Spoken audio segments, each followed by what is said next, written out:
सभी ओशो प्रेमी मेरा दिल की गहराइयों से प्रणाम स्वीकार कीजिए। आज मैं आपको सुनाऊंगा ओशो जी का दिया तले अंधेरा से लिया गया प्रवचन। समर्पित हृदय में ही सत्य का अवतरण है।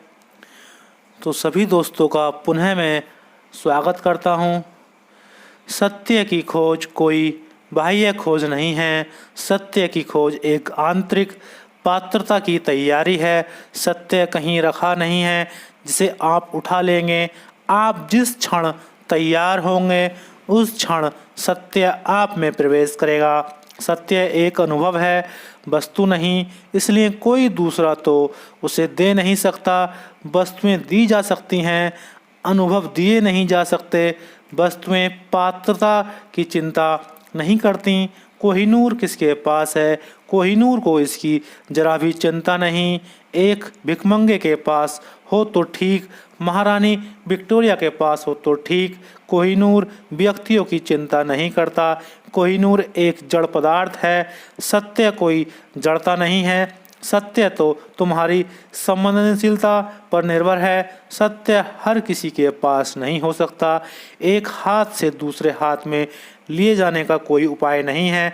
सत्य तो वही होगा जहाँ सत्य को झेलने की पात्रता होगी। इसलिए वास्तविक खोजी अपने को तैयार करता है। वह इसी चिंता नहीं करता कि सत्य कहाँ है, वह इसकी चिंता करता है क्या है योग्य हूँ। वह इसकी बिल्कुल चिंता नहीं करता कि कौन मुझे सत्य देगा। वह इसकी ही चिंता करता है कि सत्य मेरे द्वार आएगा तो मेरा द्वार खुला होगा या नहीं। सत्य मेरे द्वार पर दस्तक देगा तो मेरे कान सुन सकेंगे या नहीं। सत्य पर आक्रमण नहीं किया जा सकता। सत्य को तो केवल ग्रहण किया जा सकता है। सत्य के लिए तुम्हारा पुरुष जैसा होना जरूरी नहीं, स्त्री जैसा होना जरूरी है। सत्य तुम में प्रवेश करेगा, लेकिन तुम में गर्भ की योग्यता होनी चाहिए। यह सूफी कथा बड़ी प्रतिकार है और इसमें बहुत सी बातें समाई हुई हैं। एक एक बात को हम समझने की कोशिश करें। सूफी संत सत्य की खोजी है, उस सत्य के जो विषयगत यथार्थ का ज्ञान होता है। सत्य की खोज दो तरह की हो सकती है। एक तो कि आप सत्य के संबंध में सोचते रहें, विचारते रहें, बड़ा दर्शन, बड़े सिद्धांत, बड़े शास्त्र इकट्ठे हो जाएं, लेकिन सत्य आपको उपलब्धता नहीं होगा। शब्दों की कतारें लग जाएंगी। शब्दों की भीड़ में यह भी हो सकता है कि आप भूल ही जाएं कि सत्य की खोज पर निकले थे। शब्दों के जंगल में बहुत लोग भटक गए हैं। वृक्षों के जंगल से तो दिन 2-4 दिन में आदमी खोज कर रास्ता निकाल कर बाहर आ जाता है। शब्दों का जंगल अनंत है, वहाँ जो भटकता है लौटना मुश्किल हो जाता है। पंडित ऐसा ही भटका हुआ आदमी है जो सत्य के जंगल में जाना चाहता था, लेकिन शब्दों के जंगल में खो गया। खोना तो दोनों में होता है, लेकिन शब्दों के जंगल में तुम केवल भटकते हो और सत्य के जंगल में तुम मिट जाते हो। तुम बचते ही नहीं। वह खोना परम जो लोग विचार करने में लगे रहते हैं, वे जिस सत्य को उपलब्ध होंगे वह बौद्धिक होगा। और जो लोग शब्दों में नहीं, विचार तर्क में नहीं, वरन ध्यान में उसे खोजते हैं। ध्यान का अर्थ क्या है? ध्यान का अर्थ है निर्मल, शांत, मौन मन की तैयारी। तुम जैसे हो, तुम इतने उद्विग्न हो कि सत्य को तुम देख ना पाओगे। तुम्हारी उद्विग्नता बाधा बन जाएगी। तुम इतने तनाव से भरे हो कि सत्य तुम्हारी पकड़ में ना आएगा। तुम्हारा तनाव ही द्वार पर पत्थर बन जाएगा। तुम इतने अशांत हो जैसे झील लहरों से भरी हो। चांद भी निकल आए पूर्णिमा का तो भी इस झील में उसका प्रतिबिंब ना बन सकेगा। तुम्हारा मन अगर विचारों से भरा है तो तुम उद्गिन झील की भांति हो। चांद रहेगा मौजूद, चांद तुम में उतर न सकेगा, प्रतिबिंब न बनेगा। और कई खंडों में प्रतिबिंब बनेंगे तो चांद जैसे बिल्कुल भी ना होंगे। यह भी हो सकता है कि पूरी झील पर चांदी फैली हुई मालूम पड़े, क्योंकि चांद खंड खंड हो जाएगा, लहरों में टुकड़ों में टुकड़े हो जाएगा, फिर भी झील चांद से वंचित रह जाएगी। ध्यान का अर्थ है ऐसी झील बन जाना जिस पर एक भी लहर ना उठती हो। सत्य तो मौजूद ही है, तुम दर्पण बन जाओ, वह दिखाई पड़ जाए। सूफी सत्य की खोजी है, उस सत्य के जो विषयगत यथार्थ का ज्ञान होता है, जो ऑब्जेक्टिव रियलिटी है। एक तो बौद्धिक सत्य होता है जहाँ तुम्हें सत्य का कोई सीधा अनुभव नहीं होता, सिर्फ शब्द होते हैं तुम्हारे पास। जैसे एक आदमी ने सुन रखा है अग्नि के संबंध में, लेकिन अग्नि कभी देखी नहीं। अग्नि के संबंध में उसने सारी बातें समझ रखी हैं। अग्नि के संबंध में जो भी लिखा है सब उसने पढ़ लिया है, लेकिन अग्नि उसने देखी नहीं। उसका जो ज्ञान है वह विषयगत नहीं, ऑब्जेक्टिव नहीं, उसका ज्ञान बौद्धिक है, शब्दगत है। और यह भी हो सकता है कि एक आदमी ने अग्नि के संबंध में कुछ भी ना जाना हो, कोई शास्त्र ना पढ़ा हो, लेकिन अग्नि से परिचित हो, उसका ज्ञान हकीकत है, उसने अग्नि को देखा और जाना है। अनुभव से सूफियों की खोज अनुभवगत सत्य के लिए है। सत्य कैसे अनुभव बन जाए, तो यह पहली बात ख्याल रख लेनी जरूरी है। समस्त धर्मों की खोज अनुभव के लिए है और समस्त दर्शन शास्त्रों की खोज सिद्धांतों के लिए है। और जितने सिद्धांत होंगे उतनी ही सिद्ध अवस्था मुश्किल हो जाएगी। जिस दिन कोई सिद्धांत ना होगा उस दिन सिद्ध अवस्था फलित हो जाती है। सूफियों को तो तुम पहचान भी नहीं सकते, क्योंकि अनुभव की खोज तो बड़ी भीतरी है। तुम्हारे पड़ोस में सूफी रहा है 50 वर्ष तक, तो भी तुम्हें ख्याल भी ना मिलेगा, भनक भी ना पड़ेगी, क्योंकि सूफी कहते हैं अपने को बाहर से छिपाओ, कहीं लोगों को खबर पड़ गई तो खुद तो वे भटकते ही हैं, तुम्हें भी भटका देंगे। अगर वे तुमसे पूछने लगें सत्य क्या है और तुम शब्दों के मुंह में आ गए, और अहंकार बड़े जल्दी मुंह में आ जाता है, अहंकार बड़े जल्दी समझाना चाहता है, समझने की उतनी तैयारी नहीं है जितनी समझाने की उत्सुकता होती है। अगर लोगों को पता चल गया कि तुम सत्य के खोजी हो, तो वे तुम्हारे पीछे इकट्ठे हो जाएंगे, और समय के पहले अगर वे आ गए, तुम अभी गुरुता को उपलब्ध ना हुए थे, अभी वह अनुभव तुम्हें मिला ना था जो तुम्हारे अहंकार को तोड़ जाता, अभी भी अहंकार बचा था, सूक्ष्म हुआ। और अगर तुम बताने में पड़ गए तो सत्य की जगह तुम शब्दों के जंगल में खो जाओगे। शिष्य तो भटकते ही हैं, समय के पहले गुरु भी बुरी तरह भटक जाता है, शिष्यों से भी ज़्यादा भटक जाता है। तो जब तक तुम्हें यथार्थगत हकीकत का पता ना चल जाए, तब तक तुम्हारे अनुभव का फूल ना खिल जाए, तब तक उचित है किसी को पता भी ना चले। तो सूफी छिपाते हैं, हो सकता है सूफी चमार हो और अपने जूते सीता रहता है, दिन भर रात के एकांत में ध्यान करता है। दिन में जूते खरीदने वालों को पता भी नहीं चल सकता कि यह आदमी कौन है, और तुम्हारे पास आंखें तो ही हैं ही नहीं। तुम बुद्ध को बोधि वृक्ष के नीचे नहीं पहचान पाते, तो अगर बुद्ध जूते बेच रहे हों तुम्हारे गांव में, तब तो तुम उन्हें कैसे पहचान पाओगे। पहचान तुम्हारे पास हो भी नहीं सकती, क्योंकि पहचान के लिए भी तो थोड़ा सा स्वाद चाहिए। तुम उसी को पहचान सकते हो जिसका तुम्हें थोड़ा स्वाद मिला हो, जिसका तुम्हें स्वाद ही नहीं मिला है तुम कैसे पहचानोगे। हो सकता है सूफी घड़े बना रहा हो, बेच रहा हो, कपड़ा बुन रहा हो, सामान्य जीवन में खोया हो, लेकिन भीतर उसकी खोज चल रही है, और खोज भीतरी है, बाहर का उससे कुछ लेना देना नहीं है। अंततः जिस दिन तुम तैयार हो जाते हो, जिस दिन तुम्हारा पात्र बिल्कुल खाली होता है, उसी दिन वर्षा हो जाती है। कबीर ने कहा है, गगन गरजे बरसे अभी हमी उस दिन, जिस दिन तुम तैयार हो उस दिन गगन अपने आप गरजने लगता है, अमृत बरसने लगता है। तुम्हारी पात्रता की भी भर प्रतीक्षा है, कुछ और चाहिए नहीं।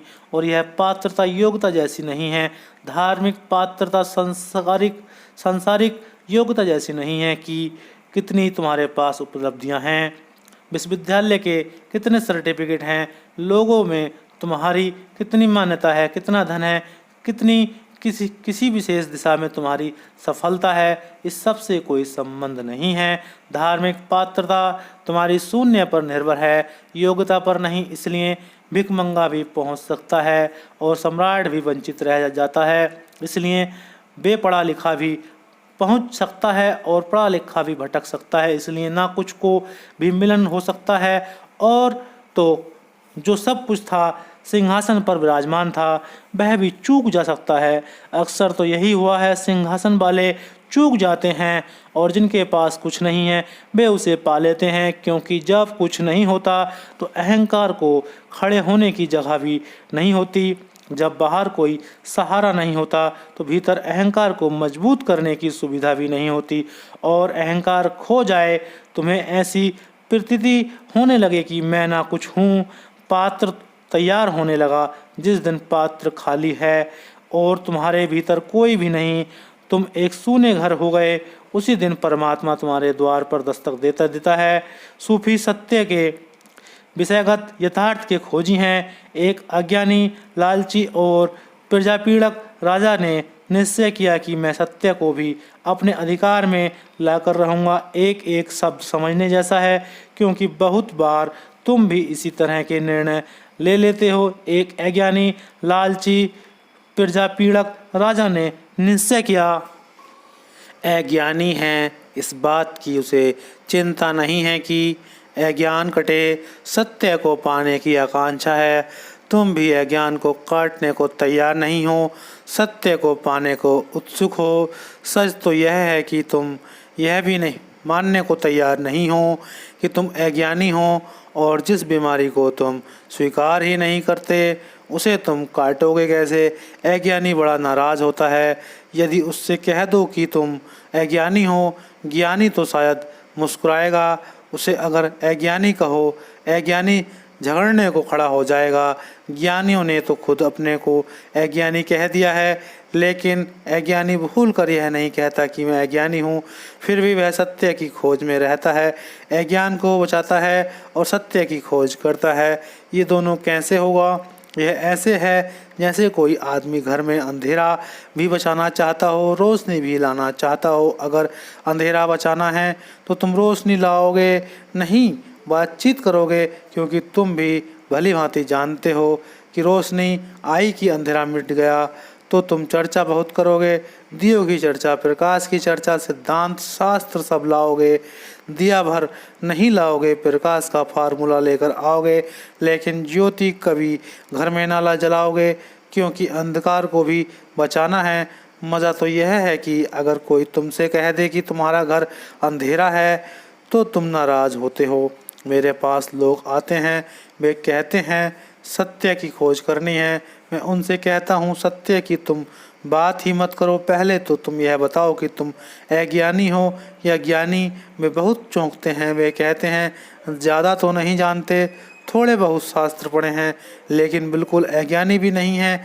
गीता उपनिषद पढ़ा है, समझ में आता है। समझ तो है, सत्य चाहिए, और जहाँ समझ है वहाँ वह सत्य को चाहना पड़ेगा।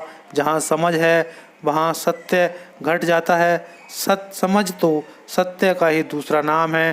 तुम अपने को भ्रांति देते हो कि समझते हो तो तुम सब हो। अब बस सत्य को लाने की बात है। जैसे समझ के अभाव भी कोई सत्य है, तुम समझते हो, बात खत्म हो गई। और क्या तुम सोचते हो कि ज्ञान भी थोड़ा और ज़्यादा हो सकता है? कि तुम कहते हो थोड़ा थोड़ा ज्ञान है, ज्ञान की कोई मात्रा हो सकती है क्या? ज्ञान की मात्रा तो वैसी ही भ्रांति है जैसे कोई कहे यह थोड़ा थोड़ा वर्तालुकार है, यह वर्तुल अधूरा है, आंशिक है। वर्तुल अधूरा तो हो ही नहीं सकता। वर्तुल का अर्थ ही होता है पूरा वर्तुल। अधूरा वर्तुल तो होता ही नहीं। सर्किल होगा तो पूरा होगा, नहीं तो नहीं होगा, कुछ और होगा। शून्य क्या अधूरा हो सकता है? आधा हो सकता है। क्या तुम यह कह सकते हो मैं आधा शून्य हूँ? आधे शून्य का तो अर्थ यह हुआ कि भरे हो, अन्यथा आधे में क्या होगा? कुछ चीज़ें हैं जिनके खंड नहीं होते। शून्य का कोई खंड नहीं होता। शून्य या तो पूरा अखंड है या पूरा अनुपस्थिति है। वर्तुल के कोई खंड नहीं होते, सत्य के भी कोई खंड नहीं होते, क्योंकि खंड का तो यह अर्थ होगा कि सत्य को असत्य के साथ रहना पड़ेगा, और सत्य असत्य के साथ कैसे रह सकता है। खंड का तो यह अर्थ होगा कि परमात्मा को तुम्हारी शुद्धता के साथ रहना पड़ेगा, और परमात्मा तुम्हारी शुद्धता के साथ कैसे रह सकता है। तुम्हारी शुद्धता पूरे जाए तो भी वह आता है। लोग सोचते हैं कि थोड़ा ज्ञान है, थोड़ा ज्ञान की क्या, ज्ञान कुछ भी नहीं होता, ज्ञान घटता है तो पूरा घटता है। इसलिए ज्ञानियों में कोई छोटा बड़ा नहीं होता। यद्यपि अनुयायी मानते हैं, अगर बुद्ध के मानने वाले हैं तो वे कहते हैं बुद्ध परम ज्ञानी हैं, महावीर भी ज्ञानी हैं, लेकिन वह ऊंचाई नहीं। जैन महावीर को ज्ञानी मानते हैं, बुद्ध को भी कहते हैं हाँ ज्ञानी है, लेकिन अभी पूरे ज्ञानी नहीं, अधूरा ज्ञान होता है। बुद्ध और महावीर अगर ज्ञानी हैं तो कोई नीचे ऊपर ना रहा। दुनिया के सभी ज्ञानी एक ही जगह पहुंच जाते हैं, और दुनिया के सभी अज्ञानी भी एक ही जगह होते हैं। तो तुम यह मत सोचना कि तुम थोड़े ज्ञानी थोड़े अज्ञानी, ऐसा होता ही नहीं। यही धोखा है, और यह धोखे में अगर तुम पड़े रहे तो तुम अज्ञान को मिटाने की कोशिश ना करोगे, तुम सत्य को पाने की कोशिश करोगे, और अज्ञान भीतर हो और हाथ में सत्य आ जाए, यह असंभव है। सत्य की तुम चिंता ही छोड़ दो, तुम तो इस अज्ञान को मिटा दो, तुम इस भीतर के अंधेरे को हटा दो। अचानक तुम पाओगे सब तरफ से सूरज चले आ रहे हैं, हर आयाम से सत्य उतरने लगा। यह आदमी अज्ञानी था, लालची था, प्रजा पीड़क था। बहुत से लोग परमात्मा की तरफ भी लालच के कारण ही जाते हैं। सत्य की खोज भी लोभ होती है। तुमने सब कमा लिया, इस राजा को भी यही ख्याल होगा। राजा ने राज्य है, धन है, संपदा है, शक्ति है, प्रतिष्ठा है, सब मिल गया। अब एक चीज़ अखरती है कि अभी तक सत्य नहीं मिला, यह भी तिजोरी में होना चाहिए। महावीर के पास एक सम्राट गया, और उस सम्राट ने कहा कि मैंने सत्य की बड़ी चर्चा सुनी है, और इधर आपके सन्यासी गांव-गांव ध्यान की चर्चा लगा रहे हैं, ध्यान मुझे भी चाहिए। महावीर को चुप देखकर उसने समझा कि शायद महावीर को ठीक ठीक पता नहीं कि मैं कौन हूँ। उसने कहा आप निश्चित रहें, जो भी मूल्य होगा चुका दूंगा। धन मेरे पास ज़रूरत से ज़्यादा है, तो आप कोई चिंता ना करें, जो भी कीमत हो नगद देने को राजी हूँ, लेकिन ध्यान मुझे चाहिए। महावीर ने कहा तुम ऐसा करो कि तुम्हारे गांव में एक गरीब आदमी है, और बहुत गरीब है, एक एक पैसे के लिए दीन है, उसको धन की बड़ी ज़रूरत है, और वह ध्यान को उपलब्ध हो गया है। वह मेरा शिष्य है, तुम वहाँ चले जाओ और तुम उसको ही राजी कर लो बेचने के लिए। महाराज सम्राट प्रसन्न लौटा। महावीर से तो थोड़ी सी शंका भी थी, संदेह भी था कि इस आदमी ने सब धन छोड़ दिया है, यह धन के बदले में ध्यान बेचेगा या नहीं। लेकिन यह गरीब आदमी गांव का भिखमंगा, इसका नाम भी कभी सम्राट ने नहीं सुना हो था। उसने जाकर उसके घर के सामने सोने की असरफियों के ढेर लगा दिए। वह आदमी बाहर आया, उसने सम्राट से पूछा आप यह क्या कर रहे हैं। सम्राट ने कहा और ज़्यादा चाहिए, तुझे चाहिए बोल दे, तू बोल उतना हम देंगे, लेकिन ध्यान चाहिए। वह आदमी हंसने लगा, रोने भी लगा। उसने कहा महावीर ने बड़ा गहरा मजाक किया, आप समझे नहीं, ध्यान बेचा नहीं जा सकता।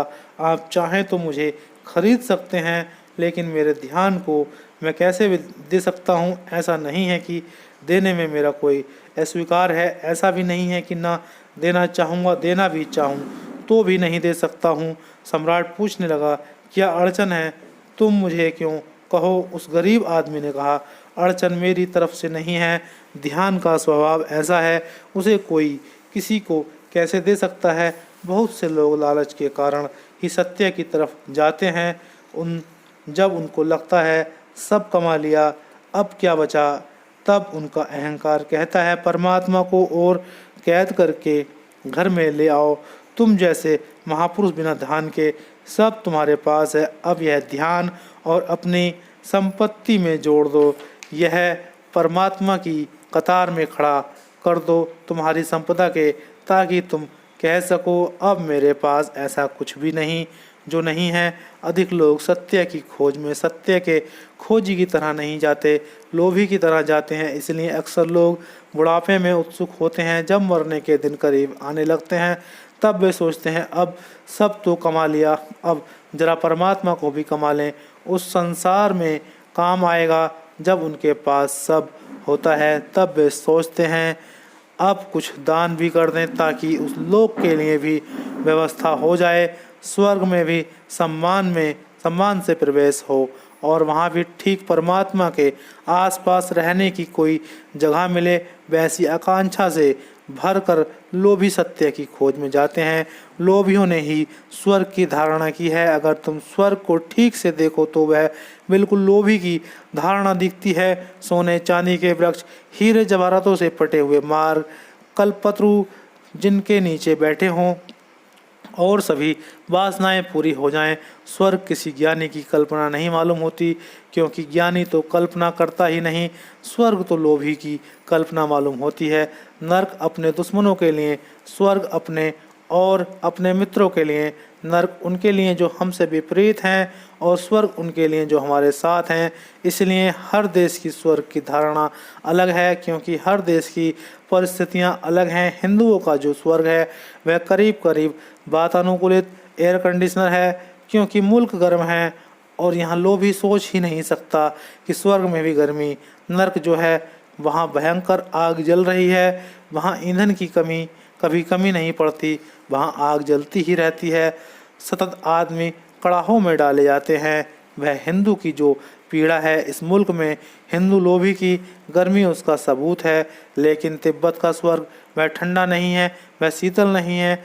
वहाँ मंद मंद शीतल बयान नहीं है बहती, क्योंकि तिब्बत ठंड से परेशान है।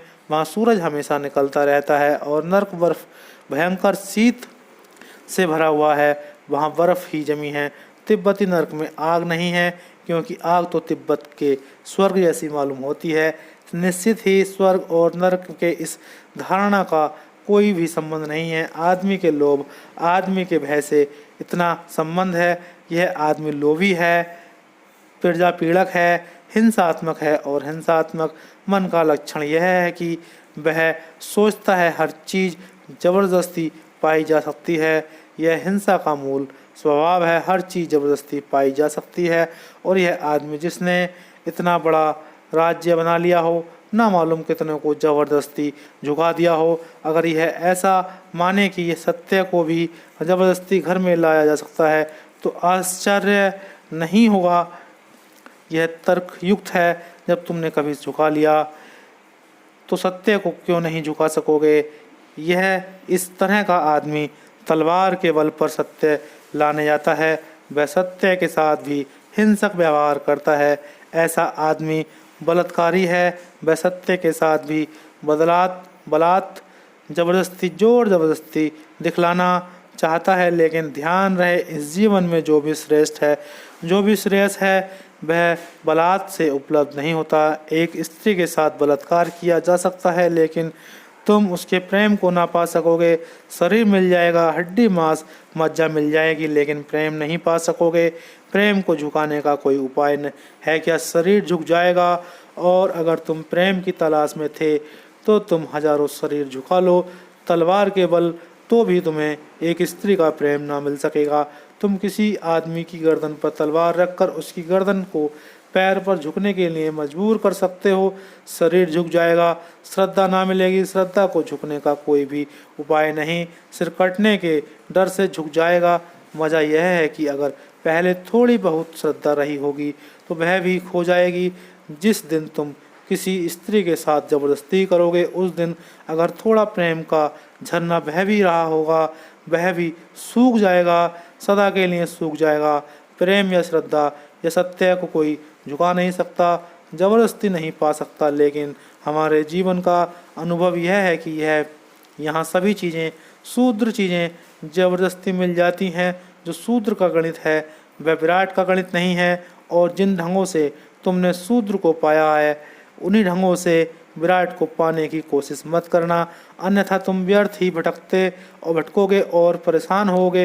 विराट को पाने का गणित शूद्र को पाने के गणित से बिल्कुल विपरीत है। यहाँ जबरदस्ती करने से चीज़ें मिलती हैं, वहाँ तुमने ज़बरदस्ती की चीज़ें खो जाएंगी। यहाँ झुकाने से लोग झुकते हैं, वहाँ तुम झुकोगे तो सत्य झुकेगा। यहाँ संकल्प से सब मिल जाता है, वहाँ समर्पण से सब मिलता है। इसलिए अहिंसा पर इतना जोर है, क्योंकि अहिंसा के बिना सत्य को पाने का कोई मार्ग नहीं। महावीर ने सत्य से भी ऊपर अहिंसा को रखा है, क्योंकि अहिंसा अगर ना होगी तो सत्य ही ना मिलेगा। अहिंसा का अर्थ है इस बात का अनुभव कि जो विराट है, जो महान है, जो श्रेष्ठ है, जो सत्यम शिवम सुंदरम है, उसे तुमने झुकाना चाहा कि बस खो जाएगा। वह बहुत नाजुक है, हिंसा नहीं झेल सकता। वह केवल अहिंसक चित्त को ही मिलता है, जो झुकने को राजी है उसको मिलता है। यह सम्राट अज्ञानी था, लालची था, हिंसक था, और उसने निश्चय किया कि मैं इस सत्य को भी अपने अधिकार में लाकर रहूँगा, जिसकी सूफी चर्चा करते हैं। सुनी होगी चर्चा उसने सूफियों की। सम्राट अक्सर खाली होते हैं, समय होता है, करने को भी कुछ नहीं होता। सुन ली होगी चर्चा, दरबार तक खबर आ गई होगी। सत्य को भी अधिकार में लाकर रहूँगा, यह बात गलत है। सत्य तुम्हारे अधिकार से कभी भी न आएगा, तुमको ही सत्य के अधिकार में जाना होगा। अगर तुमने ऐसा सोचा कि सत्य को अधिकार में लाकर रहूँगा, तो तुमने दरवाज़ा बंद कर लिया। अधिकार में केवल असत्य लाया जा सकता है। सत्य लाना हो, अधिकार में जाना पड़ेगा। सत्य के साथ जीतना हो तो लड़ना जरूरी है, सत्य के साथ जीतना हो तो हारना जरूरी है। ऐसा हम कह सकते हैं। धन्य है वे हारने को तैयार हैं, क्योंकि सत्य उनका होगा। लेकिन इस जिंदगी में तो हारने से कुछ भी नहीं मिलता, जो भी है वह खो जाएगा। यहाँ तो इंच इंच चीज़ के लिए लड़ना पड़ता है। यही अनुभव उस जगत में जाने में बाधा हो जाता है। तो तुम जितने अनुभवी हो इस जगत के, उतनी ही मुसीबत होगी। और यह सम्राट तो अनुभवी रहा होगा। स्पेन के मुर्सिया नामक इलाके का स्वामी था वह, और नाम था उसका रोड्रिक। उसने यह भी तय किया कि तरागोना में सूफी उमर अल अलावी को सत्य बताने के लिए मजबूर किया जाए। यह भाषा ही मूर्खता है, लेकिन सम्राट से ज़्यादा मूढ़ आदमी खोजना कठिन है, क्योंकि उनका सारा जीवन का ढांचा हिंसा, लोभ और अज्ञान है। यह बहुत प्रसिद्ध फकीर हुआ।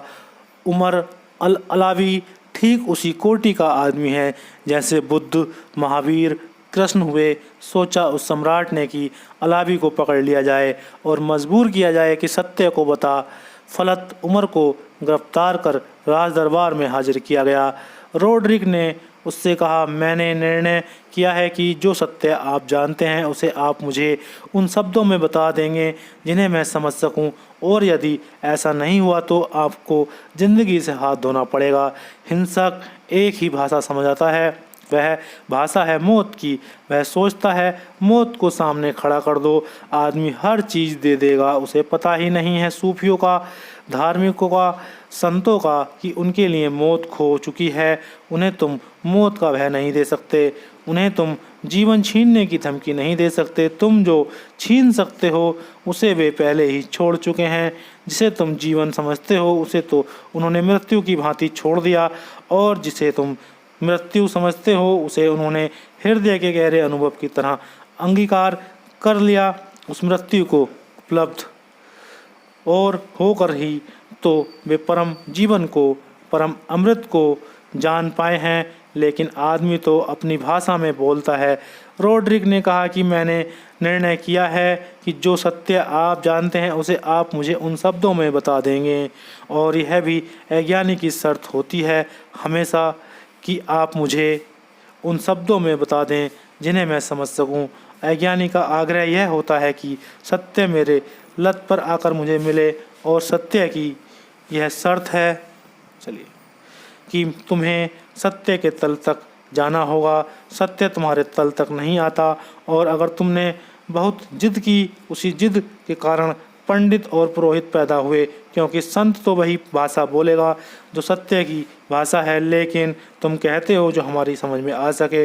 तो लोग मिल जाते हैं, जो पुरोहित हैं, पंडित हैं, पादरी हैं, वे ही लोग हैं जिन्होंने सत्य को तुम्हारी भाषा में लाकर खड़ा कर दिया है। अब वह सत्य नहीं रहा, क्योंकि तुम्हारी भाषा में लाने की चेष्टा ही वही करेगा जिसे उसका कोई पता नहीं है। जिसे उसका पता नहीं पता है वह तुम्हें सत्य की भाषा में रूपांतरित करेगा, ना कि सत्य को तुम्हारी भाषा में। उसकी चेष्टा तुम्हें बदलने की होगी। मैंने सुना है एक स्कूल में रविवार को बाइबल की एक क्लास चलती थी और पादरी ने बहुत सी धर्म की बातें समझाईं, स्वभावतः बच्चों की भाषा में, क्योंकि बच्चे ही वहाँ इकट्ठे थे। और अंत में उसने कहा कि परमात्मा सब जगह है, उसका वास हर जगह है, वह सर्वव्यापी है। एक छोटा सा बच्चा खड़ा हुआ और उसने कहा, एक सवाल, क्या वह मेरे पैंट के खीसे में भी है? सवाल संगत का है। पादरी थोड़ा झिकझिका भी, क्योंकि सवाल संगत कितना ही हो, बहुत बचकाना है और परमात्मा के संबंध में ऐसी बात ही पूछने थोड़ी सी अपवित्र अधार्मिक है। लेकिन इस बच्चे को यह कहना भी उचित नहीं है तो उसने कहा कि देखो, ऐसा ख्याल सवाल पूछना उचित नहीं है, फिर भी मैं कहता हूँ कि परमात्मा सब जगह है। उस बच्चे ने कहा कि ठीक ठीक जवाब दें, सब जगह ने से मुझे मतलब नहीं, मैं यह पूछता हूँ कि आप मेरे पैंट के खीसे में भी परमात्मा है। जब बच्चे ने मजबूर कर दिया तो उस पादरी ने कहा कि हाँ, वहाँ भी है। उस बच्चे ने कहा, पकड़े गए, क्योंकि पैंट में मेरे खीसा ही नहीं है। और जिनको हम बड़े बूढ़े कहते हैं वे भी बच्चों से ज़्यादा नहीं हैं। वे भी अपनी भाषा में उत्तर चाहते हैं, और जब उनकी भाषा में उत्तर दिया जाएगा तो तुम पाओगे कि वे उनसे राज़ी ही नहीं हैं, क्योंकि उनकी पेंट में जेब ही नहीं है। पहले तुम सत्य को उनकी भाषा में लाओ। जब तुम सत्य को उनकी भाषा में लाओगे तभी वह असत्य हो जाता है। फिर वे तुमसे प्रमाण मांगेंगे और प्रमाण असंभव हो जाएंगे। इसलिए ज्ञानी या तो चुप रह जाता है या बोलता है तो अपनी ही भाषा में बोलता है। तुम्हारी भाषा तक उसे नहीं लाता, वह तुम्हें खींचता है सत्य के तल तक। सत्य को तुम्हारे तल तक खींचने का कोई उपाय नहीं है। इस सम्राट ने बड़ी होशियारी की। वही सभी बच्चे करते हैं, ना समझ की होशियारी। उसने सोचा कि हो सकता है यह सूफी फ़कीर इस तरह की भाषा में बोले कि हमारी समझ में ना आए, तो हम कैसे पक्का करेंगे कि यह जो कह रहा है वह सत्य है या असत्य है। तो उसने पहले ही शर्त लगा दी कि ध्यान रखना, उन्हीं शब्दों में ही बताना है जिन्हें मैं समझ सकूं। मैंने निर्णय किया है, उसने कहा है कि सत्य को अधिकार में करना है और सत्य को तुम उस भाषा में कहना जिसे मैं समझ सकूं। सारा जोर मैं पर है। मैं की एक भाषा है, तुम जो भी भाषा जानते हो वह मैं की भाषा है, अहंकार की, और तुम्हारी भाषा में उसे लाने का कोई भी उपाय नहीं है। तुम्हें तो निर्भाषा में जाना होगा, तुम्हें तो सब भाषा भूल जानी होगी, तुम्हें तो विचार ही छोड़ देने होंगे, शब्द ही छोड़ देने होंगे। तुम जब मौन हो जाओगे तब उसकी भाषा शुरू होती है। आदमी की भाषा है शब्दों में, परमात्मा की भाषा है मौन। जब तुम मौन होते हो तब तुम उसकी भाषा में जुड़ते हो, तब संवाद शुरू होता है। इसलिए मौन का इतना मूल्य है। और यदि ऐसा नहीं हुआ, कहा उस सम्राट ने, तो आपको ज़िंदगी से हाथ धोना पड़ेगा। उमर ने उत्तर में पूछा, सूफी बड़े सरल लोग हैं, गंभीर भी नहीं, जिद्दी भी नहीं, बड़े हल्के फुल्के नाचते हुए हंसते हुए लोग हैं। सम्राट की मूर्खता साफ है। तो उमर ने कहा, इस उदार दरबार में उमर ने सम्राट की भाषा बोलनी शुरू कर दी, क्योंकि यह सम्राट यही भाषा समझ सकता है। क्या है भाषा? अहंकार भाषा है। उमर ने कहा, इस उदार दरबार में यह उदार शब्द एकदम झूठ है। इस उदार दरबार में क्या आप उस जागतिक व्यवस्था को मानते हैं कि जब कोई व्यक्ति किसी प्रश्न के उत्तर में सत्य कह दे और यदि वह सत्य उसे अपराधी ना बताए तो उसको स्वतंत्र कर दिया जाना चाहिए? तो रोड्रिग ने कहा, ऐसा ही है, क्योंकि सम्राट भी यह इनकार तो नहीं कर सकता कि यह दरबार उदार नहीं। उमर ने कहा, जो लोग भी यहाँ उपस्थित हैं उन्हें मैं इस बात का साक्षी बनाता हूँ। अब मैं एक नहीं 3 सत्य आपको बताऊंगा। सत्य तो एक ही है, 3 तो हम भी नहीं। उमर अब मजाक कर रहा है। सम्राट को उसने जाल में डाल दिया। उमर ने पहचान ली, नवज पकड़ ली। जैसे ही उसने कहा यह उदार दरबार, राजा फूल गया होगा, उसके बैठने का ढंग बदल गया होगा, उसकी आंखों का रंग बदल गया होगा। तो यह सूफ़ी भी स्वीकार करता है कि दरबार उदार है। नब्ज़ पर हाथ रख लिया सूफ़ी ने। इसे थोड़ा ध्यान रखना ज़रूरी है। सूफ़ी व्यर्थ ही शहीदगी में भरोसा नहीं रख करते और मूर्खों के हाथ मारे जाने में कुछ भी अर्थ नहीं है। और यह आदमी इतना नासमझ है, लोभी है, लालची है, हिंसक है। यह बात ही हद दर्जे की नासमझी की गई है कि मैं सत्य पर अधिकार करना चाहता हूँ और तुम मुझे सत्य मेरी भाषा में बता दो। यह आदमी बचकाना है और जैसे हम बच्चों के साथ व्यवहार करते हैं उससे ज़्यादा व्यवहार करना इसके उचित नहीं है। उमर ने कहा अब एक नहीं मैं 3 सत्य बताऊंगा। यही बात व्यंग हो गई क्योंकि सत्य तो एक ही है, 3 तो असत्य ही हो सकते हैं। लेकिन राजा और भी प्रसन्न हुआ कि मैं तो एक पाना चाहता था, देखो ताकत सिंहासन की कि मैंने एक मांगा था। यह आदमी 3 देने को राजी है। मृत्यु से कौन नहीं डरता, तलवार किसको नहीं झुका लेती। एक सत्य मांगो, 3 आते हैं। एक परमात्मा को बुलाओ, 3 दरवाजे पर दस्तक देते हैं। रोड्रिक ने कहा हमें इस बात का भी भरोसा होना चाहिए कि जिन्हें आप सत्य कहते हैं वे वास्तव में सत्य हों। यह भी अज्ञानी अपनी तरफ से तय कर लेना चाहता है कि जिसे आप सत्य कहते हैं वह मुझे भरोसा होना चाहिए कि सत्य है। जैसे कि तुम परीक्षा करने वाले हो, जैसे कि तुम कसौटी हो, जैसे कि तुम निर्णायक हो, न्यायाधीश हो। तुम कैसे निर्णय करोगे कि सत्य सत्य है? तुम्हारे पास क्या मापदंड है, क्या तराजू है? तुम कैसे तोलोगे कि जो सत्य है वह सत्य है?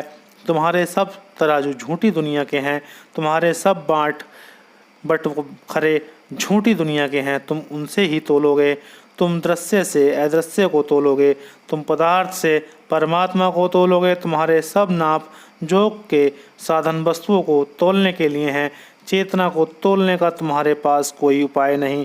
तुम कैसे जानोगे कि सत्य क्या है? लेकिन सम्राट होशियार है, चालाक है। अज्ञानी काफ़ी चालाक होता है, ज्ञानी तो भोला भाला हो जाता है।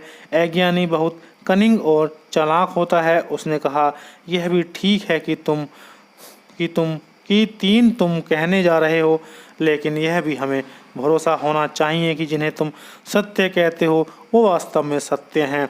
इसलिए जो कहे उसके साथ उसका सबूत भी रखना जरूरी है। यही तो सभी अज्ञानियों की मांग है। वे कहते हैं जो भी कहा जाए उसका प्रमाण चाहिए। अब परमात्मा का कोई प्रमाण तो नहीं हो सकता। क्या प्रमाण हो सकता है? जैसे तुम प्रमाण मांगोगे वैसे ही प्रमाण नहीं हो जाएगा, वैसे ही प्रमाण के प्रकट हो जाने का कोई उपाय नहीं। या तो सभी कुछ उसका प्रमाण है या फिर कुछ भी उसका प्रमाण नहीं। परमात्मा को इनकार करना बहुत आसान है क्योंकि प्रमाण क्या है आज तक कोई भी तो प्रमाणित नहीं कर पाया और बुद्धि उसी को प्रमाणित कर सकती है जो बुद्धि से छोटा हो। बुद्धि से बड़े को प्रमाणित करने का क्या उपाय है? यह तो वैसे ही है जैसे कोई एक चम्मच को लेकर चाहे वह चम्मच सोने की ही क्यों ना हो, सागर को नापता रहे। मैंने सुना है कि अरिस्टोटल बहुत बड़ा यूनानी दार्शनिक समुद्र तट पर टहल रहा था, बड़े विचारों में खोया हुआ था, सत्य की उलझनों में उलझा हुआ, कोई मार्ग खोजता इस महान जीवन की पहेली के बाहर। बहुत तर्कनिष्ठ व्यक्ति था, तर्क का पिता था। उसने देखा कि एक आदमी जब वह टहल रहा है उसने एक छोटा सा गड्ढा खोदा हुआ है और बार बार जाकर सागर से एक लोटे में पानी भरकर जाकर उस गड्ढे में डालता है। तो जब बहुत बार देखा तो उसकी जिज्ञासा बढ़ी कि यह क्या कर रहा है। तो अरिस्टोटल ने उससे पूछा कि मेरे भाई बड़ी देर से देख रहा हूँ, तुम यह क्या कर रहे हो? उस आदमी ने कहा कि बिल्कुल तय ही कर लिया है कि सागर को खाली करके रहूँगा।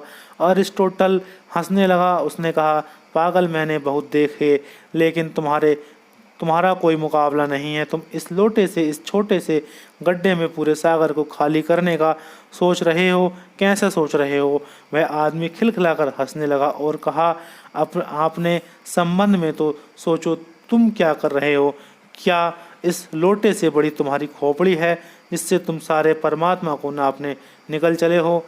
और अगर मैं पागल हूँ तो तुम्हारी क्या स्थिति है? क्योंकि सागर कितना ही बड़ा हो फिर भी सीमित है। अगर उलीचता ही रहूं तो कितना ही काल लग जाए, लेकिन एक दिन यह सागर चूकेगा। लेकिन तुम जिसे उलीच रहे हो वह अनंत है। अनंत काल भी बीत जाएं तो भी वह खाली ना हो सकेगा। दार्शनिक बस ऐसे ही कामों में लगा है और हर आदमी चाहता है प्रमाण। तुम प्रमाणिक नहीं हो, लेकिन सत्य के लिए प्रमाण चाहते हो। तो रोड्रिक ने कहा, यह पक्का भरोसा होना चाहिए कि तुम जो भी कहो हम कैसे मानेंगे वह सत्य है, उसका प्रमाण साथ होना चाहिए। उमर ने कहा, आप जैसे स्वामी के लिए। उमर बड़ी गहरी मजाक कर रहा है। इससे ज़्यादा गुलाम आदमी खोजना मुश्किल है, जो सत्य को भी अधिकार में करने की भाषा सोच रहा है, जो सत्य को भी गुलाम कर लेना चाहता है। इससे ज़्यादा गुलाम खोजना मुश्किल है। यह बिल्कुल अंधा है, यह बिल्कुल जड़ बुद्धि है। इसके लिए उमर ने कहा कि आप जैसे स्वामी के लिए, जिन्हें हम एक नहीं तीन तीन सत्य देने जा रहे हैं, हम ऐसे ही सत्य देंगे जो स्वयं सिद्ध हैं, सेल्फ एविडेंट हैं, प्रमाण की कोई ज़रूरत ही ना होगी। स्वयं सिद्ध उसे कहते हैं जो स्वयं ही अपना प्रमाण है, जिसके बाहर से प्रमाण की कोई ज़रूरत नहीं। रोड्रिक अपनी प्रस्तुति सुनकर फूल उठा, फैल गया। अहंकार प्रस्तुति चाहता है, सत्य नहीं। अगर उससे थोड़ी सी समझ होती तो वह मजाक को समझ गया होता कि पहले तो सत्य तीन नहीं हो सकते, दूसरी बात सत्य का कोई प्रमाण नहीं मांगा जा सकता। तुम्हें रूपांतरित होना पड़ेगा तो सत्य प्रमाणित होगा। सत्य को कोई तर्क सिद्ध नहीं कर सकता और ना कोई तर्क असिद्ध कर सकता। सत्य तर्कातीत है, मगर समझो यह भी न दिखाई पड़ता तो कम से कम इतना दिखाई पड़ना था कि उमर जैसा ज्ञानी उससे कह रहा है, आप जैसे स्वामी। लेकिन अहंकार कभी भी समझ नहीं पाता, इसलिए तो दुनिया में खुशामद सफल हो जाती है। तुम गधे से गधे आदमी से भी कहो कि आप जैसा ज्ञानी नहीं देखा, वह भी राजी है। किसी को समझ में नहीं आता कि खुशामद परिस्थिति झूठी भी हो सकती है। बड़े से बड़ा झूठ बोलो, परिस्थिति में स्वीकार है। बहुत समझदार को ही दिखाई पड़ता है कि गलत हो गया। एक अंग्रेज कवि हुआ इट्स, उसे नोबेल प्राइज़ मिली और डबलिन में, क्योंकि वह आयरिश था, उसका स्वागत समारोह किया गया। वह बड़ा विनम्र आदमी था, बड़ा सच्चा आदमी था। लोग उसकी प्रशंसिक में बड़ी बड़ी बातें कहने लगे। उसका प्रशंसा के लिए ही तो सभा का आयोजन हुआ था। खचाखच हाल भरा था। गांव के सब धनपति, सब शक्तिशाली पदशाली लोग इकट्ठे थे और एक के बाद एक लोग उठे। मेयर उठा, मंत्री उठे, अधिकारी उठे, धनपति उठे और उसकी प्रशंसा में उन्होंने बातें कहीं। वह अपनी कुर्सी में जैसा डूबता गया, संकोच से भर गया, उसका सिर भी नीचे झुक गया। लोग समझे कि शायद वह सो गया, लेकिन इतनी प्रशंसा में कोई कभी सोता है क्या? सोता आदमी जग जाता है। फिर आखिरी अध्यक्ष ने घोषणा की कि हम सब की तरफ से एक छोटी सी भेंट, कोई 25,000 पाउंड स्वीकार करें। तो उसने सिर उठाया और 25,000 पाउंड का जो चेक था, खड़े होकर उसको देखा, उसको नीचे गिराकर उसने कहा कि सिर्फ 25 पाउंड के लिए इतना झूठ मुझे सुनना पड़ा। अध्यक्ष ने कहा, माफ़ करें, आप ठीक से पढ़ नहीं पाए। 25,000 पाउंड। उसने कहा, 25,000 पाउंड और 25 पाउंड में कोई बहुत फ़र्क है क्या? मगर झूठ इतना सुनना पड़ा। 1.5 घंटे से बैठा हुआ अपने संबंध में झूठ सुन रहा हूँ। बहुत मुश्किल है कि तुम्हारे संबंध में जो कोई प्रशंसा में झूठ कहे तो तुम समझ पाओ कि झूठ है, और इतना ही मुश्किल है जब तुम्हारी निंदा में कोई सत्य कहे तो तुम समझ जाओ कि सत्य है। निंदा का सत्य भी झूठ मालूम होता है। प्रशंसा का झूठ भी सत्य मालूम होता है। ऐसी अहंकार की गति है और संतत्व का फूल खिलता है जब तुम निंदा में भी सत्य को खोज लेते हो और प्रशंसा में भी झूठ को खोज लेते हो। अगर ये दो बातों पर तुम्हारी नज़र रहे, अहंकार बचेगा नहीं, जल्दी ही उसे खो जाना पड़ेगा, क्योंकि ये दो ही उसके सहारे हैं। नहीं, वह राजा भी यह भी न देख पाया कि स्वामी जो असली में है वह उस गुलाम को मालिक कह रहा है। स्वामी कह रहा है उस जैसा दुष्ट आदमी नहीं था, हिंसक, प्रजा पीड़क, लोभी, लालची। उसको वह कह रहा है उदार, दरबार, न्यायिक, प्रिया। लोग नहीं, उसे कुछ भी समझ में आया। अहंकार बिल्कुल अंधा है, वह करीब करीब बेहोश नशे में है। रोड्रिक प्रशंसा सुनकर फैल गया। ध्यान रखना, जिस चीज़ को भी सुनकर तुम फैलो, सचेत हो जाना। जिस चीज़ को भी तुम सुनकर तुम सिकुड़ो, सचेत हो जाना। निंदा सिकोड़ती है, प्रशंसा फैलाती है। दोनों खतरनाक हैं और तुम धीरे धीरे यह कोशिश करना कि ना तो तुम फैलना और ना तुम सिकुड़ना। अगर तुम्हारा फैलना सिकुड़ना बंद हो जाए तो तुम अपने स्वभाव में स्थिर होने लगोगे। उमर ने कहा, पहला सत्य यह है कि मैं वह हूँ जिसे लोग तरागुना का सूफी उमर कहते हैं। अब वह मजाक की हद कर रहा है, क्योंकि तुम जब स्वयं सिद्ध सत्य चाहते हो, प्रमाण चाहते हो, तो शूद्र बातों के ही प्रमाण हो सकते हैं, विराट का कोई प्रमाण नहीं। विराट की गवाही कौन देगा? गवाही तो वह दे सकता है जो विराट से पहले मौजूद रहा हो। प्रमाण कौन लाएगा? क्योंकि हम सब उसी के अंग हैं, उससे अलग नहीं। शूद्र बातों की गवाही हो सकती है, शूद्र बातों के प्रमाण हो सकते हैं। उमर ने पूरी संरचना कर ली और तब उसने बड़ी मजाक की बातें कहीं। उसने कहा कि मैं वह हूँ जिसे लोग तरागुना का सूफी उमर कहते हैं, इसको जो राजा भी इनकार नहीं करेगा, क्योंकि अगर इसको इनकार करो तो बात खत्म हो गई। छोड़ो, मुझे जाने दो, क्योंकि मैं उमर नहीं हूँ। उमर राजा भी मानता है इसे कि यह है, सारी बस्ती मानती है कि यह उमर है, यह सूफी फ़कीर है। और दूसरा यह है कि आपने मुझे सच कहने पर रिहा करने का वचन दिया है, इसको भी राजा इनकार नहीं कर सकता, क्योंकि उसने इतने गवाह खड़े कर लिए हैं दरबार में। और तीसरा यह है कि आप अपनी धारणा का सत्य चाहते हैं। ये तीनों फिजूल की बातें हैं, लेकिन तीनों बड़ी सांकेतिक हैं। प्रमाण फिजूल का ही हो सकता है, व्यर्थ का हो सकता है। और अगर तुम अपनी ही भाषा में चाहते हो तो तुम जितने नीचे होगे उतना ही झूठ होता जाएगा। तुम्हारी ऊंचाई और नीचाई पर निर्भर करता है कि तुम्हारे लिए कौन सी चीज़ प्रमाण बनेगी। अगर तुम पदार्थ को ही प्रमाण बनाते हो, मानते हो, तो फिर परमात्मा को तुम्हारे सामने कहना भी उचित नहीं है, अन्यथा जो कहेगा वह उसे सिद्ध न कर पाएगा। परमात्मा निश्चित स्वयं सिद्ध है, लेकिन तुम्हें उसकी ऊंचाई तक उठना पड़ेगा। तीसरी बात मजाक में है, लेकिन फिर भी महत्वपूर्ण है, और वह यह है कि आप अपनी धारणा का सत्य चाहते हैं। हर आदमी यही चाहता है, और जब तक आप अपनी धारणा का सत्य चाहते हैं, सत्य ना मिलेगा। तुम्हारी धारणा के लिए सत्य झुकने को क्यों राजी होगा? तुम्हारी धारणा का मूल्य ही क्या है? अज्ञान में बनाई गई धारणा का कितना अर्थ है। लेकिन मैंने सुना है तुलसीदास गए कृष्ण के मंदिर में तो उन्होंने कहा, मैं न झुकूंगा जब तक धनुष बाण हाथ में न लोगे, क्योंकि मैं तो राम का भक्त हूँ। तो तुम अपनी धारणा के लिए झुकोगे। मस्जिद के सामने हिंदू न झुकेगा, और हिंदू कहता है कण कण में परमात्मा का वास है, मस्जिद में नहीं।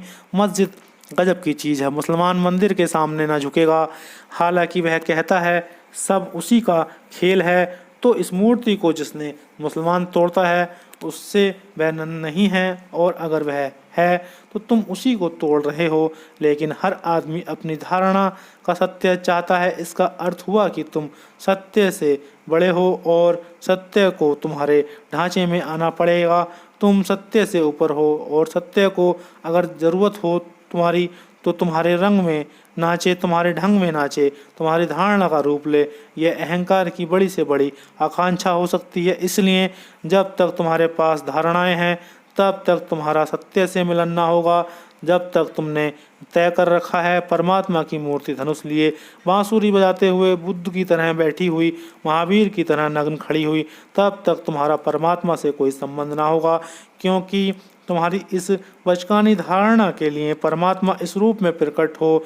जिस दिन तुम सब धारणाएं छोड़ दोगे, साधारण धारणा शून्य हो जाओगे। उस दिन वह प्रकट हो जाएगा, क्योंकि ना उसका कोई रूप है ना रंग है। तुम्हारी सब धारणाएं तुम्हारे अज्ञान से ही निर्मित हुई हैं। तुम उसको ढो मत। अंधेरे में तुमने जो बनाया है वह प्रकाश में मत ले जाओ। वह ले जाओ जाया भी नहीं जा सकता, और अगर तुमने जिद की तो प्रकाश को आने में अवरोध होगा। तुम तो उससे कह दो, तू जिस रूप में हो हम राजी हैं, तू जैसा प्रकट हो हम राजी हैं। तुम अपनी धारणा को बीच से हटा लो, क्योंकि धारणा का अर्थ हुआ कि तुम्हारा मन, तुम्हारी बुद्धि बीच में खड़ी है। तुम्हारी आंखों का रंग तुम परमात्मा पर डालना चाहते हो। परमात्मा कोई प्रक्षेपण प्रोजेक्शन नहीं है। तुम्हें बिल्कुल धारणा शून्य, धारणा रिक्त, धारणा के वस्त्रों से बिल्कुल नग्न हो जाना पड़ेगा। तुम्हारी धारणा के कारण ही तुम कहते हो हमारी भाषा में समझाएं, हमारी प्रतीक का उपयोग करें। मेरे पास लोग आते हैं, सिख आते हैं, वे कहते हैं गुरु ग्रंथ साहिब पर आप बोलें तो हमारी समझ में आएगा। मुसलमान आते हैं, वे कहते हैं आप बाइबिल गीता पर बोलते हैं, आप कुरान पर बोलें तब हमारी समझ में आएगा। जैसे समझ में तो उन्हें पहले ही आ गया। मैं वे जो मानते हैं उसकी स्वीकृति दे दूं तो वे प्रसन्न होंगे, फैल जाएंगे। वे जो मानते हैं उसका इनकार कर दूं तो वे सिकुड़ जाएंगे, नाराज हो जाएंगे। जैसे सत्य तो तुम्हें मिल ही चुका है, पाने को कुछ भी नहीं है, सिर्फ सहमति जुटानी है। इससे ज़्यादा मूड कोई भाव दशा नहीं है। तुम्हें सत्य मिल नहीं गया, मिल ही गया तो होता तो वह बात ही ख़त्म थी। फिर मेरे पास आने की कोई ज़रूरत नहीं है, फिर कुरान बाइबिल गीता में भी खोजने की ज़रूरत नहीं है। सत्य तुम्हें मिल नहीं गया, लेकिन तुम चाहते हो कि सत्य वैसा ही हो जैसा तुम मानते हो। क्यों? क्योंकि तुम्हारे अहंकार को तृप्ति मिलेगी, और अहंकार बड़े खेल खेलता है। तुम अगर हिंदू हो तो तुम कहते हो गीता से महान कोई किताब नहीं।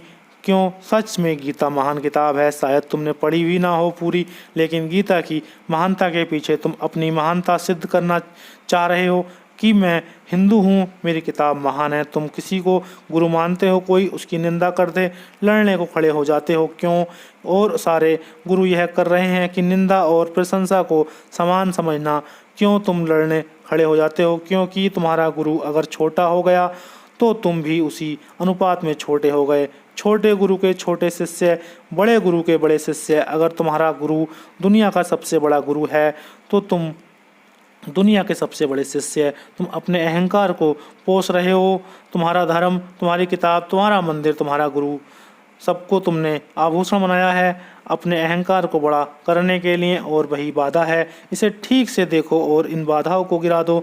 कोई धारणा मत रखो, तुम्हारे पक्षपात काम ना आएंगे। तुम्हें रूपांतरित पूरा ही होना होगा, अधूरे अधूरे काम ना चलेगा। थोड़ा थोड़ा लीपा पोती करने से तुम शुद्ध नहीं होगे। तुम्हें तो इतना बदलना होगा जैसे कि अतीत बिल्कुल मर गया और तुम बिल्कुल नए हो गए। तुम्हारे अतीत और तुम्हारे बीच सब संबंध समाप्त हो जाना चाहिए। जैसे वह किसी और का अतीत था, वे किताबें किसी और ने पढ़ी थीं और वे धारणाएं किसी और ने बनाई थीं। इससे तुम्हारा कोई लेना देना नहीं। लेकिन रोड्रिक प्रसन्न हुआ, इन वचनों का असर हुआ। इन वचनों से कोई सत्य नहीं मिल गया, इन वचनों से कोई उपलब्धि नहीं हो गई, लेकिन असर हुआ। असर क्या हुआ? असर यह हुआ कि सूफी उमर भी मुझे स्वामी कहता है, और सूफी उमर भी मेरे दरबार को उदार कहता है। और निश्चित ही सूफी उमर ने 3 बातें कही हैं जिनको झूठ कहना असंभव है। स्वयं प्रमाण, स्वयं सिद्ध बातें कह दी, और मैंने एक सत्य मांगा था और सूफी ने 3 दिए। रोड्रिक के अहंकार को बड़ी तृप्ति हुई, बड़ा असर हुआ प्रजा पीड़क को, और उसने उमर को रिहा कर दिया। लेकिन सूफी हंसते रहे कि उमर ने भी खूब मजाक की, रोड्रिक खूब बुद्धू बना। सूफी तब वे हंसते रहे। इस कहानी को पढ़ते हैं और हंसते हैं, और सूफी कहते हैं जब तुम बुद्धुओं के जाल में पड़ जाते हो, इस कहानी को याद कर रखना। ना तो उसने व्यर्थ विवाद करने का कोई सार, क्योंकि विवाद में कुछ अर्थ ना हल होगा, ना ही उनको गलत कहने का कोई अर्थ है, क्योंकि वे इतने गलत हैं कि गलत सुनने को भी राजी ना होंगे, और ना आक्रामक मूर्खों के हाथ में शहीद हो जाने में कोई प्रयोजन है। सूफी कहते हैं अपने को गंवाना भी पड़े तो इस उसके योग्य की कोई आदमी भी हो तो सूफी उमर राजी हो जाता है मरने को। अगर रोड्रिक को उससे कुछ लाभ होने वाला होता, सूफियों के लिए मौत क्या खेल है वह तैयार हो जाता। अगर उसे लगता कि मेरी सूली इसके जीवन में सत्य बन जाएगी तो वह तैयार हो जाता। लेकिन सूफी कहते हैं हर चीज़ का मूल्यांकन वस्तुगत करो। यह आदमी इस योग्य नहीं है कि पैर में कांटा भी चुभाओ, मरने की तो ज़रूरत क्या है। और उमर सही साबित हुआ क्योंकि उसकी व्यर्थ की बातों से वह सम्राट राजी हो गया। इधर मेरा रोज़ का अनुभव है, लोग आते हैं, बड़े प्रश्न प्रश्न पूछते हैं, लेकिन उनकी कोई वस्तुतः आकांक्षा नहीं, वह कुछ और आकांक्षा है। यह सम्राट रोडरिक भी सत्य का कोई सत्य की खोज में नहीं था, क्योंकि यह तो सत्य की खोजी का ढंग ही नहीं। कुरान में एक वचन है कि हमेशा सम्राट फ़कीर के द्वार पर जाए, फ़कीर कभी सम्राट के द्वार पर न जाए। सूफी फ़कीर हुआ जलालुद्दीन रूमी, वह अक्सर सम्राट के दरबार में भी जाता था। लोगों को संदेह हुआ और उन्होंने कहा यह तो कुरान के खिलाफ है और मुसलमान तो बड़े लकीर के फ़कीर हैं, जब किताब में लिखा है तो बस ख़त्म हो गई बात। एक दिन उन्होंने घेर लिया रूमी को और उन्होंने कहा कि तुम राजमहल से लौट रहे हो और किताब में साफ लिखा है, मोहम्मद का वचन है कि फ़कीर कभी राजमहल ना जाए, अगर आना हो तो राजा फ़कीर के पास आए। जलालुद्दीन खूब हंसने लगा और उसने कहा कि देखो, मैं तुमसे कहता हूँ कि चाहे फ़कीर राजा के पास जाए और चाहे राजा फ़कीर के पास आए, हमेशा राजा को ही फ़कीर के पास आना पड़ता है। पता नहीं उस भीड़ को समझ में आया कि नहीं। मेरे दादा थे, वे बड़े पढ़े लिखे आदमी थे, बिल्कुल अनपढ़ ग्रामीण, लेकिन कभी कभी वे बात बड़ी कीमती भी कहते थे। अक्सर ग्रामीण और अनपढ़ लोग कहते हैं क्योंकि उनके पास जो भी कुछ संपदा है वह थोड़े से अनुभव की होती है। वे एक छोटी सी दुकान करते थे और ग्राहक अगर बहुत मोल तोल करने लगे तो वे उससे कहते थे कि देखो, तरबूज चाहे छुरी पर गिरे चाहे छुरी तरबूज पर हालत में तरबूज कटता है। बस यही रूमी ने कहा कि चाहे फ़कीर राजा के घर जाए चाहे राजा फ़कीर के घर आए, हर हालत में राजा फ़कीर के घर आता है, क्योंकि छुरी के कटने का कोई सवाल नहीं है। जब भी कटेगा तरबूज कटेगा। अगर तुम्हारी मर्जी है, तुम्हें ज़्यादा मज़ा आता है तो तरबूज को छुरी पर गिराओ, इससे कोई बहुत फ़र्क नहीं पड़ता। यह सूफी फ़कीर उमर और रोडरिक का मिलना व्यर्थ गया, क्योंकि यह सम्राट रोडरिक कटने को राजी नहीं था। अगर कटने को राजी होता तो उमर को बुलाने की ज़रूरत भी ना थी, उसके झोंपड़े पर ही जाना उचित समझता।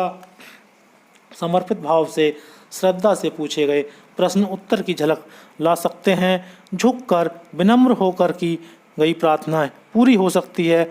जिस तरह का आग्रह उसने किया, उस आग्रह के कारण उमर ने सिर्फ व्यंग्य किया, मजाक किया, जैसे कोई बच्चों के साथ मजाक करता है। इस बात को तुम भी ध्यान रखना, सत्य की खोज में अगर तुम किसी लोभ के कारण गए हो तो नहीं पहुंच पाओगे मंदिर तक। अगर तुम मंदिर पर हमला करना चाहते हो, तुम्हारी दिमाग सैनिक है तो भी तुम चूक जाओगे। वहाँ प्रेमी पहुँचता है, सैनिक नहीं। और अगर तुम अपने अज्ञान को बचाकर सत्य को जानना चाहते हो तो सत्य को भी न जान पाओगे, क्योंकि अज्ञान को बचाकर दिया जलाने का कोई उपाय नहीं। आज के लिए इतना ही। समर्पित हृदय में ही सत्य का अवतरण दिया तले अंधेरा से लिया गया। यह प्रवचन ओशो जी का था, जो आपने बहुत ध्यान से सुना। आप सबका बहुत बहुत धन्यवाद इतना ध्यान से सुनने के लिए। आपका मैं फिर पुनः दिल से आभार प्रकट करता हूँ। बहुत बहुत धन्यवाद। Thank you.